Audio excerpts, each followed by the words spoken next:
Hey guys, welcome back to my channel. And if you're new here, I'm Ali. I am a PMP certified project manager, and we talk a lot about career goals, aspiring project managers, and just getting into the corporate world. Please subscribe if this is the type of content that you know you need in the new year. You know that you're ready to take your career to the next step. You know that you need that advice, that push, that oomph. Go ahead and subscribe. The topic that we're going to dive in today is how to become a Scrum Master. We're going to talk about how to become a Scrum Master. What is a Scrum Master? Have you heard of this before? We're going to talk about how do you actually get certified and just go over the typical day-to-day role in a Scrum Master position. So stay tuned. Being a Scrum Master, the good thing is that there are no prerequisitions, meaning that you do not need to have a prior degree, certification, a specific job. You don't need to have anything prior to becoming a certified Scrum Master.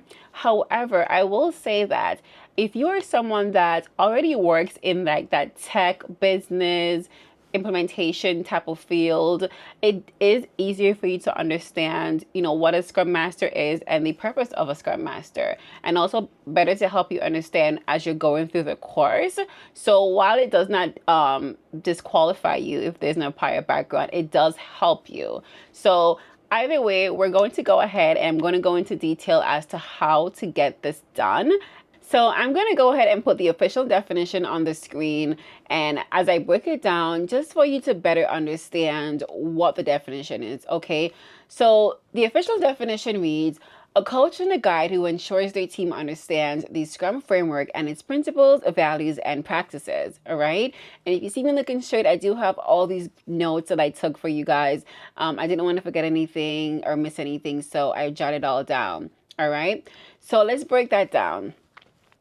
Our framework is a way of doing things, right? For example, we have the Scrum framework, we have the Agile framework or the Waterfall framework / method. And if you're not familiar with these terms, it's okay. You're going to learn a lot about these terms once you start your course.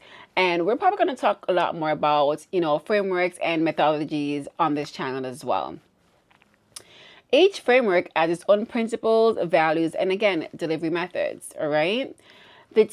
As the Scrum Master, okay, so remember it says a coach and a guide who ensures that their team understands. The team that you're going to be working with typically consists of engineers, QAs, developers, UI, UX designers. So your team is going to consist of people that's building whatever the project, whatever the task is, right?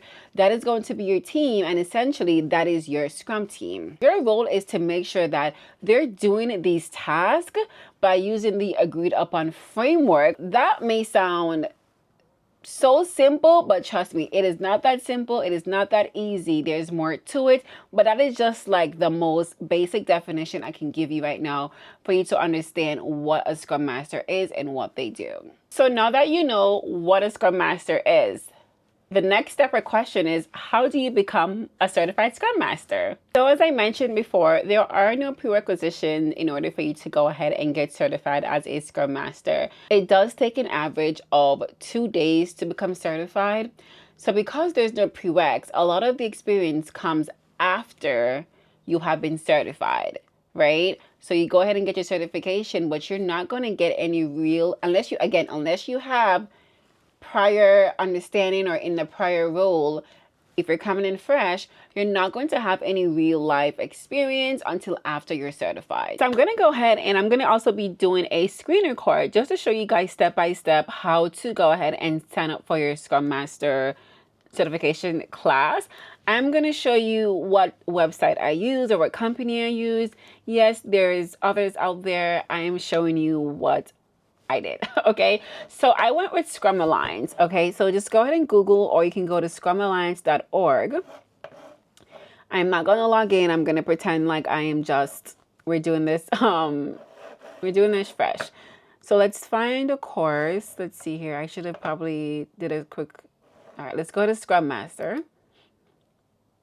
And they do have quite a few different levels of Scrum Master.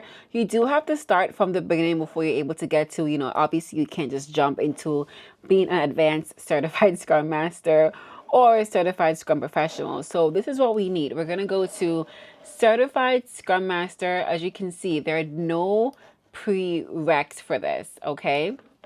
Let's find the course. The good thing is that I know a lot of us, we do have a life. We do have our family, our kids. We do have work that we have to do. So what I love is that you have the option to go online in person. You can filter through this to anything that fits for you. And some of them, I believe it's multiple days. So let's filter through a few of these right here and let's talk about it. So let's go ahead and say we want English.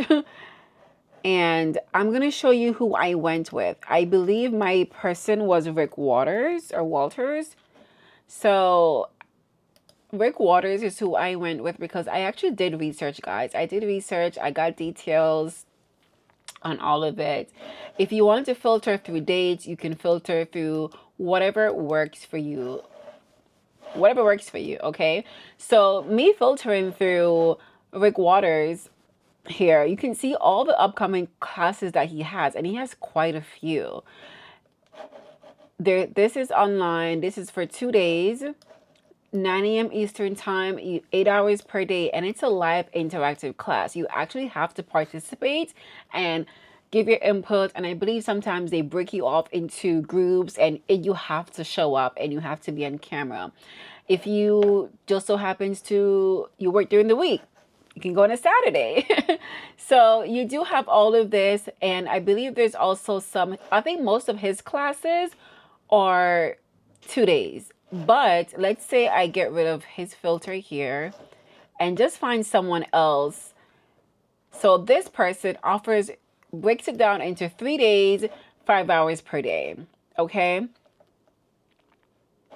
This is 2 days. So again, guys, you just find what works for you. So let's click this guy right here. You can either go to more details or register. And I'm just trying to find a price for you because I think when I did mine, I had about 700. I paid about 700. Oh, this is the price. I want you guys to shop around. He's offering $599 and it's going to be a 3-day course, 5 days, and it starts at 4 p.m. Okay, 1600 is 4 p.m. Let's go back to someone else. I believe, let's go back to Rick Waters and see just what his cost is. And let's go to more details. Oh my God. What? Wait, $295? Oh, I didn't make my, what? Okay, so right now, I may have to do some more research on this just to make sure. So again, you shop around. His cost is for $295. Let's go to register. And it kind of gives you all the information. He's going to send you all the details. You see all of this no interest payment. Oh, the good thing is they do have a lot of payment plans. There is no excuse. And I'm not saying there's no excuse in that way, but you have so many options, so many choices. I guess he now offers Premium Plus and yeah, I don't know what I'm not sure what that is. So what the cost covers, here's the most important thing. The cost that you're doing, it covers the exam at the end, because some of them will offer for you to take the course and you have to pay separate for the cost for the exam at the very end. No. So you have to look out for stuff like that, right? So let's say you want to go ahead with Rick Waters. You go ahead, boom, you register, you select exactly which one you want. And as he mentioned, see, okay, so he has a sale going on. Because I'm like, why is it so cheap? Which is good. The regular price is $5.95. Right now it's $2.95. Guys, oh my God. So as you can see, you're going to be learning a lot about Agile in this class. Yeah, so you literally go ahead, you enter your name, you enter information, you do all of that, and you check out and you get your class scheduled. It's that simple. Let's talk about must-have skills, okay? Skills that you need that's just going to make you a better Scrum Master. And also, how do we fight imposter syndrome? Let's talk about it. I want to highlight the imposter syndrome first, okay? I know a lot of us go through this in our life for different reasons, but for me, I think I suffered from it a little bit when I first started as a Scrum Master because, again, I did not have the prior experience until I started working in that field. So just know that you are meant to be in that room. You are where you belong. Remember that, okay? Don't think that, oh my God, I just got certified a month ago. I can guide and coach this this team. Yes, you can. You can and you will. Here are the soft skills that you need, and I feel like you have to have these in order to become a very successful certified Scrum Master. You need these soft skills, okay? The one that's going to be at the very top of my list is confidence, okay? And I'm going to go through why I think that you need to have these soft skills. I put this first because I believe a lot of your experience will come working in the role in real time in a live environment. You want to make sure that you're speaking eloquently, standing firm, and establishing trust with your team. That's going to take confidence. Okay. As a member of your team or a member of the other teams you're working on, I'm going to have doubt in you. I can't even speak. I'm going to have doubt in you. Stand firm, speak up, and say it with your chest. Have confidence. Active listening. Okay, so this is the next soft skills that you need to have. You're going to be on a dozen calls each day, probably even more. Okay, so you have to be listening. A lot of the calls, you're going to be running the call, and then there's going to be times where you're just kind of a participant, but you still also have to chime in. An example is you're going to have you're going to have daily stand-up calls, and what it sounds like, it's daily with your Scrum team. And you have to be listening to them because you have 15 minutes. A good daily stand-up call, I believe, and I could be wrong, guys. Again, it's been a while. A daily stand-up call is 15 minutes or less. So if you have 5 people, 7 people on your team, each of them has this limit of time to do a roundtable and say, hey, everything's good. Or, hey, I'm having this issue or this blocker. And sometimes they may not even know they're having a blocker or issue. They may just tell you like, hey, things are good. I sent over this code last week. I'm still waiting on it. So you also have to identify, wait, you sent this over last week. Why have you not gotten it back yet? So they may not, or they may just be lingering. So you have to like actively listen. And you're going to have your Scrum calls. You're going to have, again, so many meetings. One of the most important reasons why you have to be actively listening is because a part of your role is always going to be to make sure that your team is moving smoothly. Okay, so if you have someone on your team, let's do a quick scenario based here, right? Let's go ahead and say that you're doing your daily stand-up call, and one of your developers say, hey, I've been waiting on QA, quality assurance, to get back to me because I finished this code last Monday. Today is Tuesday, so it's been a week basically. I finished this code. They're supposed to test it and send me back the data, and I've not gotten it back yet, or something, something. And first of all, they should have told you this days ago that they haven't gotten it back yet, because the turnaround time has to be quick. A lot of sprints, and when I'm saying these words, I'm gonna try to pop up a small definition here. A lot of sprints on average will be 2 weeks. So you have 2 weeks to get certain things done. So if you're telling me that you have been waiting for information for a week now, that's half of the time that we have to get this done. What is going on here? So let's go ahead and say that they tell you that you have to start during that stand-up call. It's not for you to go in detail and ask what's going on, no. You would take that information and then you have to go offline and figure out, why is QA taking so long? You may have to essentially remove that blocker for them to allow them to continue working on other things that they're working on, right? Because you don't want them to stop all because they have this one blocker when they probably have 10 other things that they could be working on. So you're gonna take on that task of removing that issue for them by reaching out, finding out what's going on, finding a solution, doing a timeline. And this is also why it's so good to know who's who when you're working with your team and also the external teams as well. So active listening. And also when you go back to tell or find out what's happening, if you're actively listening to what they told you that the issue or the problem or the blocker is, you can then transfer that information correct and say, hey, during today's call, this happened. I need to speak with John because John is who, and you can relay the information and say say exactly what is happening.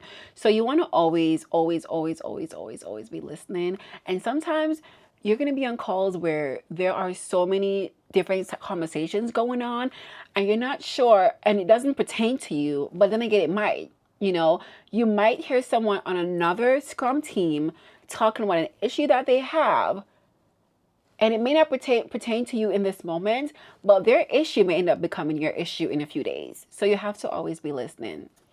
The third soft skill is problem solving.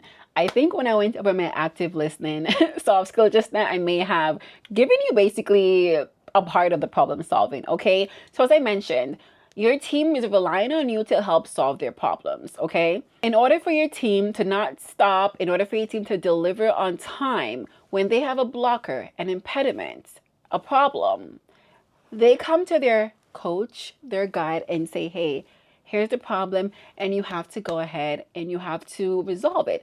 Sometimes it's going to be something that you don't understand. So a fun fact, you don't have to be technical, meaning you don't have to be a techie person to understand or help with the problem that the engineer might have or the developer might have, okay? Again, have them tell you what the issue is, not doing the daily stand-up call. If they tell you, hey, this is the issue, I have an issue during the stand-up call, then you kind of have to kind of follow up with them after the fact to get more details. With those details, you just have to, again, know who to go to, know how to resolve the problem, and know what the next steps are. My last soft skills for a Scrum Master is patience, okay?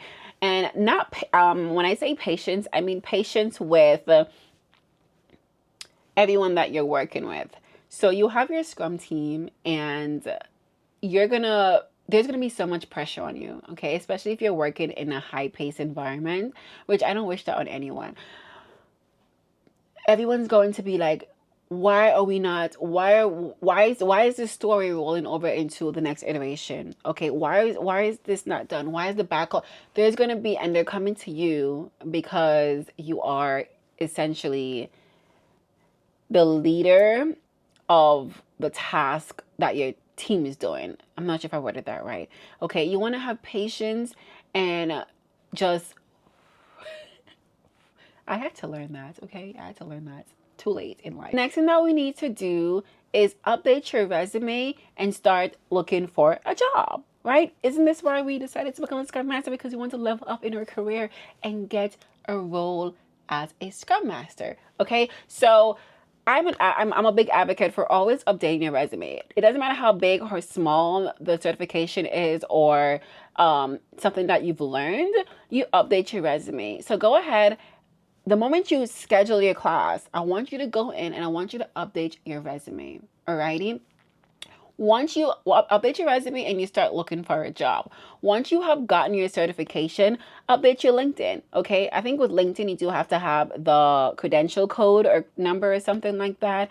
But go ahead and start looking for Scrum Master roles. All right, guys, I hope that answered your question, or even just clarify anything that you needed to know in order for you to go ahead and dive into that career path of getting your Scrum certification.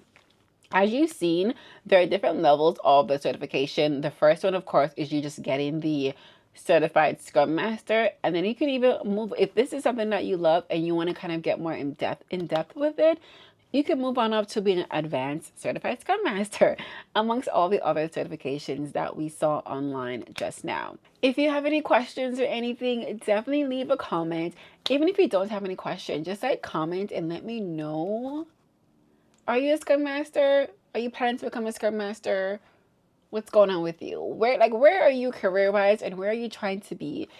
talk to me. I don't have anyone to talk to. Like, you have to talk to me. So again, thank you so much for watching, guys. And you can please share, like, comment, subscribe. Who knew I'll be saying these words on YouTube? Like, oh my God. Okay, I appreciate you spending some time with me, and look out for the next video. I will try my best to post at least twice a month. I was gonna say once per week, but again, I'm very realistic with my expectations of myself. Okay, so have a good day and happy new year again. Bye.